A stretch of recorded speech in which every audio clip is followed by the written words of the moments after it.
Hi hello ಪ್ರೀತಿಯ ವಿದ್ಯಾರ್ಥಿ ಮಿತ್ರರೇ, ಪುನರ್ವೇಜು ಸಂಸ್ಕಾರಕ್ಕೆ ಸ್ವಾಗತ ಸುಸ್ವಾಗತ. ಎಷ್ಟೋ ಹೆಚ್ಚಿನ ವಿದ್ಯಾರ್ಥಿ ಮಿತ್ರರು ಕಮೆಂಟ್ ಬಾಕ್ಸ್ ನಲ್ಲಿ ಕಮೆಂಟ್ ಮಾಡ್ತಾ ಇದ್ರು. ಏನಪ್ಪಾ ಅಂತಂದ್ರೆ, ಸರ್ ಕನ್ನಡ ಭಾಷಾ ವಿಷಯಕ್ಕೆ ಸಂಬಂಧಿಸಿದ ಹಾಗೆ ಪ್ರತಿ ಚಾಪ್ಟರ್ ವೈಸ್ ಅಥವಾ poem wise multiple choice questions ನ ಮಾಡ್ಕೊಡಿ ಸರ್ ಅಂತ ಕೇಳ್ತಾ ಇದ್ರು. ಖಂಡಿತ ವಿದ್ಯಾರ್ಥಿ ಮಿತ್ರರೇ, ನಮ್ಮ ಪುನರ್ವಿ ಎಜು ಸಂಸ್ಕಾರ್ ಚಾನೆಲ್ ನ ಮುಖಾಂತರ ಪ್ರತಿ ಪದ್ಯದ ಹಾಗೇನೆ ಪ್ರತಿ ಗದ್ಯದ ಜೊತೆಗೆ ಕೃಷ್ಣೇಗೌಡನ ಆನೆ ದೀರ್ಘ ಗದ್ಯದ ಮಲ್ಟಿಪಲ್ ಚಾಯ್ಸ್ ಕ್ವಶನ್ಸ್ ನಾವು ಈ ಒಂದು ವಿಡಿಯೋದಲ್ಲಿ ಅಪ್ಲೋಡ್ ಮಾಡ್ತಾ ಇದ್ದೇವೆ. ಸೊ ಮೊದಲಿಗೆ ಪದ್ಯ ಭಾಗದಲ್ಲಿ ಮೊದಲನೇ ಪೋಯಂ ಅನ್ನ ಈ ಒಂದು ವಿಡಿಯೋದಲ್ಲಿ ತೆಗೆದುಕೊಂಡಿದ್ದೇನೆ. ಸೊ ಅದ್ಯಾವುದಪ್ಪ ಅಂತಂದ್ರೆ ಕದಡಿದ ಸಲಿಲಂ ತಿಳಿವಂದರೆ ಅನ್ನುವಂತಹ ಪದ್ಯ. ಈ ಪದ್ಯದಲ್ಲಿ ಮಲ್ಟಿಪಲ್ ಚಾಯ್ಸ್ ಕ್ವಶನ್ ನ ಕೇಳೋದಾದ್ರೆ ಯಾವ ರೀತಿಯಾಗಿ ಮಲ್ಟಿಪಲ್ ಚಾಯ್ಸ್ ಕ್ವಶನ್ಸ್ ಬರುತ್ತೆ ಅನ್ನೋದನ್ನ ಈ ಒಂದು ವಿಡಿಯೋದಲ್ಲಿ ತಿಳ್ಕೊಳ್ತಾ ಹೋಗೋಣ. ಜೊತೆಗೆ ನಿಮಗೆ ಯಾವ ಒಂದು ಸಬ್ಜೆಕ್ಟ್ಸ್ ಮಲ್ಟಿಪಲ್ ಚಾಯ್ಸ್ ಕ್ವಶನ್ಸ್ ಬೇಕು ಅನ್ನೋದನ್ನ ಕಮೆಂಟ್ ಬಾಕ್ಸ್ ನಲ್ಲಿ ಕಮೆಂಟ್ ಮಾಡಿ.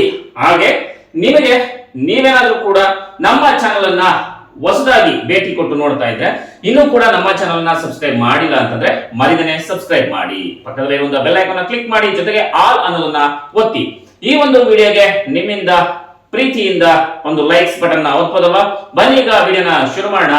ಕದಡಿದ ಸಲಿಲಂ ತಿಳಿವಂದದೆ ಅನ್ನುವಂತಹ ಪದ್ಯದಲ್ಲಿ ಕೇಳಲಾಗುವಂತಹ ಮಲ್ಟಿಪಲ್ ಚಾಯ್ಸ್ ಕ್ವಶನ್ಸ್ ಯಾವ ರೀತಿ ಬರಬಹುದು ನಿಮ್ಮ ಆನ್ಯುವಲ್ ಎಕ್ಸಾಮ್ಗೆ ಅನ್ನುವಂಥದ್ದು ಇಲ್ಲಿ ನಾನು ಬರ್ದಿದ್ದೇನೆ, ನೀವು ನೋಡ್ತಾ ಇರ್ಬೋದು ವಿದ್ಯಾರ್ಥಿ ಮಿತ್ರರೇ. ಸೊ ಏನಪ್ಪಾ ಅಂತಂದ್ರೆ, ರಾವಣನ ಎದುರು ಪ್ರತ್ಯಕ್ಷವಾದ ವಿದ್ಯಾ ದೇವತೆ ಯಾರು ಕೇಳ್ತಾರೆ. ಅದ್ರಲ್ಲಿ 4 ಆಪ್ಷನ್ಸ್ ಇದೆ. ಒಂದು ಶಂಕಿನಿ ವಿದ್ಯೆ, ಮಂತ್ರ ವಿದ್ಯೆ, ಬಹುರೂಪಿಣಿ ವಿದ್ಯೆ, ಇನ್ನೊಂದು ಡಾಕಿನಿ ವಿದ್ಯೆ. ಹಾಗಾದ್ರೆ ಸರಿಯಾದ ಉತ್ತರ ಯಾವುದು? ನಿಮ್ಗೇನಾದ್ರೂ ಕೂಡ ಸರಿಯಾದ ಉತ್ತರ ಗೊತ್ತಿದ್ರೆ ಕಮೆಂಟ್ ಬಾಕ್ಸ್ ನಲ್ಲಿ ಕಮೆಂಟ್ ಮಾಡಿ, ಕ್ವಶನ್ ನಂಬರ್ ಹಾಕಿ, ಹಾಗೇನೆ ಆನ್ಸರ್ಸ್ ನ ಯಾವ ಒಂದು ಆ ಇ ಅಂತ ಇದೆಯಲ್ವಾ, ಯಾವುದು ಸರಿಯಾದ ಉತ್ತರ ಅನ್ನೋದನ್ನ ಕಮೆಂಟ್ ಬಾಕ್ಸ್ ನಲ್ಲಿ ಕಮೆಂಟ್ ಮಾಡಿ ತಿಳಿಸಿ. ಹಾಗಾದ್ರೆ ಇದಕ್ಕೆ ಸರಿಯಾದ ಉತ್ತರ ಯಾವುದು? ರಾವಣ ಎದುರು ಪ್ರತ್ಯಕ್ಷವಾದ ವಿದ್ಯಾದೇವತೆ ನೋಡೋಣಲ್ವಾ. ಶಂಕಿನಿ ವಿದ್ಯೆ ಅಲ್ಲ, ಮಂತ್ರ ವಿದ್ಯೆ ಅದು ಅಲ್ಲ, ಬಹುರೂಪಿಣಿ ವಿದ್ಯೆ ಮತ್ತೆ ಡಾಕಿನಿ ವಿದ್ಯೆ. ಹಾಗಾದ್ರೆ ಯಾವುದು ಯೋಚನೆ ಮಾಡ್ತಾ ಇರಲ್ವಾ? ಸೊ ಸರಿಯಾದ ಉತ್ತರ ಬಹುರೂಪಿಣಿ ವಿದ್ಯೆ, ಆಪ್ಷನ್ಸ್ ಇ ಬಹುರೂಪಿಣಿ ವಿದ್ಯೆ. ಇನ್ನು ಮುಂದಿನ ಒಂದು ಪ್ರಶ್ನೆಯನ್ನು ನೋಡೋಣ. 2ನೆಯ ಪ್ರಶ್ನೆ, ಯಾರನ್ನು ಕೊಲ್ಲುವುದಿಲ್ಲವೆಂದು ವಿದ್ಯಾದೇವತೆ ಹೇಳಿತು? ಇದರಲ್ಲೂ ಕೂಡ ಆಪ್ಷನ್ಸ್ ಇದೆ. ಯಾವ್ಯಾವಿದೆ? ಲವಕುಶ, ರಾಮ ಲಕ್ಷ್ಮಣ, ರಾವಣ ವಿಭೀಷಣ, ಹಾಗೇನೆ ವಾಲಿ ಸುಗ್ರೀವ. ಹಾಗಾದ್ರೆ ಸರಿಯಾದ ಉತ್ತರ ಯಾವುದು? ಕಮೆಂಟ್ ಮಾಡಿ ತಿಳಿಸ್ತೀರಾ ಅಲ್ವಾ? ಕಮೆಂಟ್ ಮಾಡಿ. ಸೊ ಸರಿಯಾದ ಉತ್ತರವನ್ನ ನೋಡೋಣ.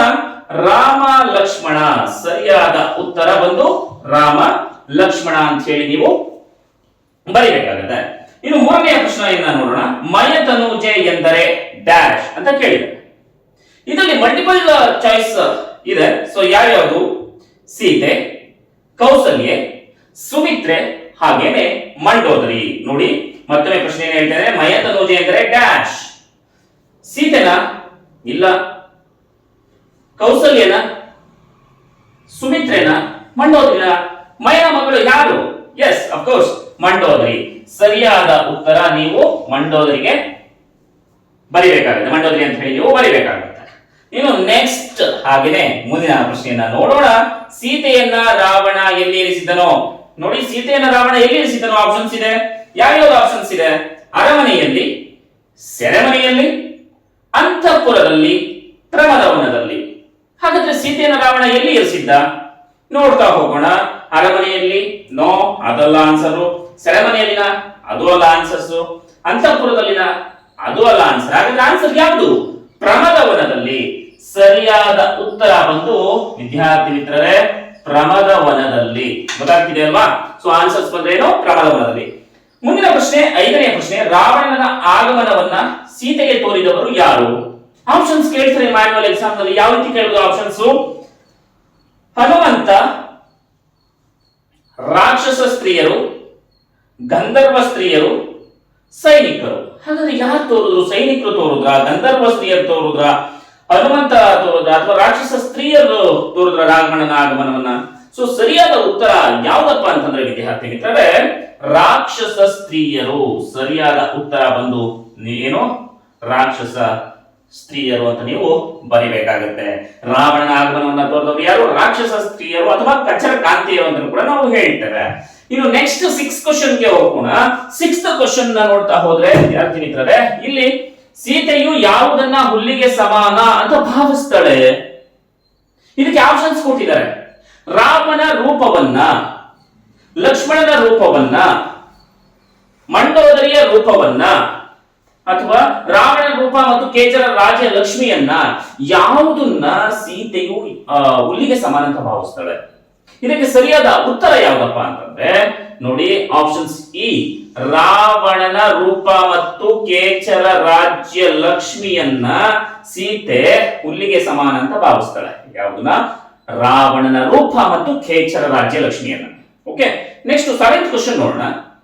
ರಾವಣನಿಗೆ ಯಾರ ಬಗ್ಗೆ ವೈರಾಗ್ಯ ಮೂಡಿತು? ರಾವಣನಿಗೆ ಯಾರ ಬಗ್ಗೆ ವೈರಾಗ್ಯ ಮೂಡಿತು? ಆಪ್ಷನ್ಸ್ ಕೊಟ್ಟಿದ್ದಾರೆ ಇಲ್ಲಿ. ಸೀತೆಯ ಬಗ್ಗೆ, ಲಕ್ಷ್ಮಣನ ಬಗ್ಗೆ, ರಾಮನ ಬಗ್ಗೆ, ಹಾಗೆಯೇ ಬಹುರೂಪಿಣಿ ಬಗ್ಗೆ. ಹಾಗಾದ್ರೆ ಯಾರ ಬಗ್ಗೆ ವೈರಾಗ್ಯ ಮೂಡುತ್ತೆ? ಕಮೆಂಟ್ ಮಾಡಿ ತಿಳಿಸ್ತಾ ಇದ್ದೀರಲ್ವಾ? ಸೊ ಬನ್ನಿ ಆನ್ಸರ್ಸ್ ನೋಡೋಣ. ರಾವಣನಿಗೆ ಯಾರ ಬಗ್ಗೆ ವೈರಾಗ್ಯ ಮೂಡುತ್ತಪ್ಪ ಅಂದ್ರೆ ಆಪ್ಷನ್ಸ್ ಇ ಸರಿಯಾದ ಉತ್ತರ ಬಂದು ಆಪ್ಷನ್ಸ್ ಇ, ಸೀತೆಯ ಬಗ್ಗೆ ರಾವಣನಿಗೆ ವೈರಾಗ್ಯ ಮೂಡುತ್ತೆ. ಇನ್ನು ಮುಂದಿನ ಪ್ರಶ್ನೆಯನ್ನ ನೋಡೋಣ. 8ನೇ ಪ್ರಶ್ನೆ, ವಿಭೀಷಣ ಯಾರು ಅಂತ ಕೇಳಿದ್ದಾರೆ. ಆಗ ಆಪ್ಷನ್ಸ್ ನೋಡ್ತಾ ಹೋದ್ರೆ ರಾಮನ ತಮ್ಮ, ವಾಲಿಯ ತಮ್ಮ, ರಾವಣನ ತಮ್ಮ, ಸುಗ್ರೀವನ ಅಣ್ಣ. ಈ ರೀತಿಯಾಗಿ 4 ಆಪ್ಷನ್ಸ್. ಕನ್ಫ್ಯೂಸ್ ಆಗ್ತಾ ಇದ್ರೆ ಯಾವ್ದು ಆನ್ಸರ್ಸ್ ಅಂತ ಹೇಳಿ ಕನ್ಫ್ಯೂಸ್ ಆಗ್ಬೇಡಿ. ರಾವಣನ ತಮ್ಮ ಯಾರಪ್ಪ ಅಂತಂದ್ರೆ ನೋಡಿ, ವಿಭೀಷಣ ಯಾರು ಅಂತ ಕೇಳಿದ್ರೆ ರಾವಣನ ತಮ್ಮ ಅಂತ ನೀವು ಉತ್ತರವನ್ನ ಬರಿಬೇಕಾಗುತ್ತೆ. ಸೊ ಗೊತ್ತಾಯ್ತಲ್ವಾ? ವಿಭೀಷಣ ಯಾರು? ರಾವಣನ ತಮ್ಮ. ಸರಿಯಾದ ಉತ್ತರವನ್ನ ಆಯ್ಕೆ ಮಾಡಿ ಬರೀರಿ. ಜೊತೆಗೆ ನಿಮ್ಗೆ ಕ್ವಶನ್ಸ್ ನೋಡಿದ ತಕ್ಷಣ ಆನ್ಸರ್ಸ್ ಗೊತ್ತಿದ್ರೆ ಫಟ್ ಅಂತ ಕಮೆಂಟ್ ಬಾಕ್ಸ್ ನಲ್ಲಿ ಕಮೆಂಟ್ ಮಾಡಿ ಆ ಕ್ವಶನ್ ನಂಬರ್ ಹಾಕಿ ಆಪ್ಷನ್ಸ್ ನ ಬರೀರಿ. ಇನ್ನು ಕೊನೆಯ ಪ್ರಶ್ನೆ, ಕದಡಿದ ಶ್ರೀಲಂ ಏನು ಪದ್ಯ ಭಾಗದಲ್ಲಿ ಕೊನೆಯ ಪ್ರಶ್ನೆಯನ್ನು ನೋಡೋದಾದ್ರೆ ಸೌಮಿತ್ರಿ ಎಂದರೆ ಯಾರು? ಆಪ್ಷನ್ಸ್ ಕೊಟ್ಟಿದ್ದಾರೆ. ರಾಮ, ಲಕ್ಷ್ಮಣ, ರಾವಣ, ವಾಲ್.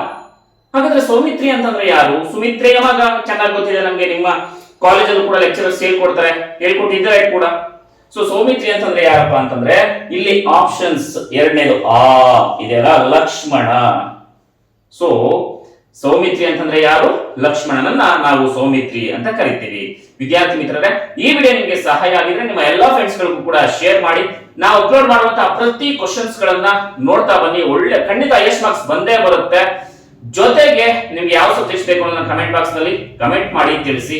ಹಾಗೇನೆ ನಮ್ಮ ಪ್ರಯತ್ನಕ್ಕೆ ನಿಮ್ಮ ಬೆಂಬಲ ಸಿಗಬೇಕು ಅಂತಂದ್ರೆ ನಿಮ್ಮ ಪ್ರೀತಿಯಿಂದ ಆ ಲೈಕ್ ಬಟನ್ ನ ಒತ್ತಿ. ಸೊ ಜೊತೆಗೆ ಸಂಪೂರ್ಣವಾಗಿ ವಿಡಿಯೋ ನೋಡಿದ್ದಕ್ಕಾಗಿ ಧನ್ಯವಾದಗಳು. ನಿರಂತರ ಶೈಕ್ಷಣಿಕ ಸುದ್ದಿಗಳಿಗಾಗಿ ನೋಡ್ತಾ ಇರಿ ಪುನರ್ವಿ ಎಜು ಸಂಸ್ಕಾರ ಚಾನಲ್. ಇದು ಕಲಿಕೆಯ ಸಾಗರ. ನಮಸ್ಕಾರ.